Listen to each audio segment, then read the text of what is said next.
let's talk about the superposition, okay? It is very easy thing, okay? Like there is some special name for this theorem, but like we already talked about this one, okay?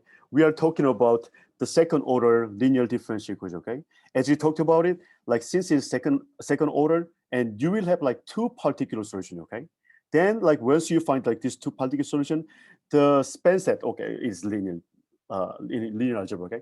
But like, just linear combination of this solution is also solution of your differential equation, okay? So in general, we can say the linear combination of this solution, which is C1y1 plus C2y2 form, will be the general solution of the like linear differential equation, second order linear differential, okay? That is the principle of the superposition.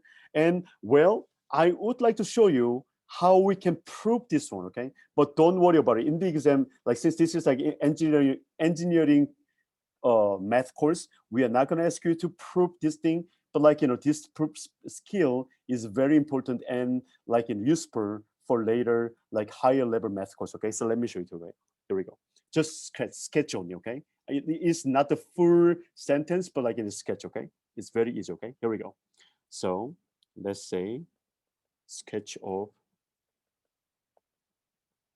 okay? So first of all, we assume there are two particular solutions which satisfy this differential equation, okay? Let's say it's y1 and y2 are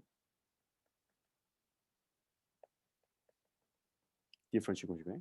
Then which means when you plug in y1 into your differential equation and y2, and they satisfy that differential equation, okay? Which means y1 double prime plus p y1 prime plus q y1 equals 0, and y2 double prime plus p times y2 prime plus q y2 is also equal to 0, okay? Then what we're going to do is we're going to try to multiply, we're going to try to plug in like, the constant coefficient term in there, okay? There we go. So, we're going to multiply constant, okay? Here we go.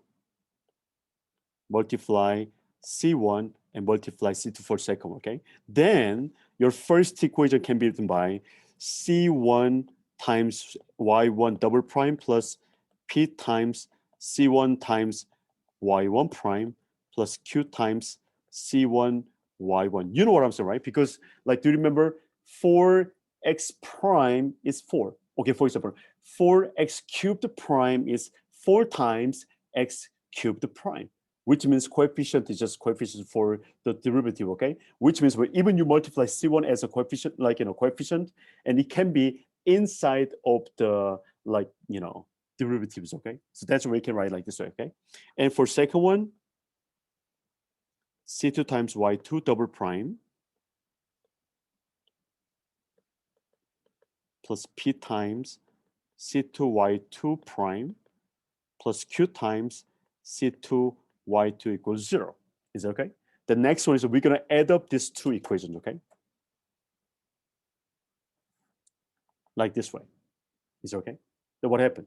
Do you remember the linear property of the derivative, right? So we can add up and like we can put the like double prime and prime outside, right? So the first term can be written by C1 times Y1 plus C2 times Y2 double prime plus P is like common factor, right? We can pull it out. P times C1 Y1 plus C2 Y2 prime, and same thing for Q, and C1 Y1 plus C2 Y2 equal to 0. Look at that. Can you see it? Like it is kind of like, it looks like we just plug in Y1, C1 Y1 plus C2 Y2 into my differential equation. Do you understand what I'm saying? And it is equal to 0. Does it make sense? In another word, we can say C1 Y1 plus C2 Y2 is a solution of the differential equation. Does it make sense? So let me say that one, okay? Then we can move, okay? Here we go. C1 Y1 plus C2 Y2, which is the linear combination form of Y1 and Y2, is also a solution of the differential equation, okay? That's it, okay? And I state the name of this one here. The linear combination form of y1 and y2 is called general solution, okay? That's it.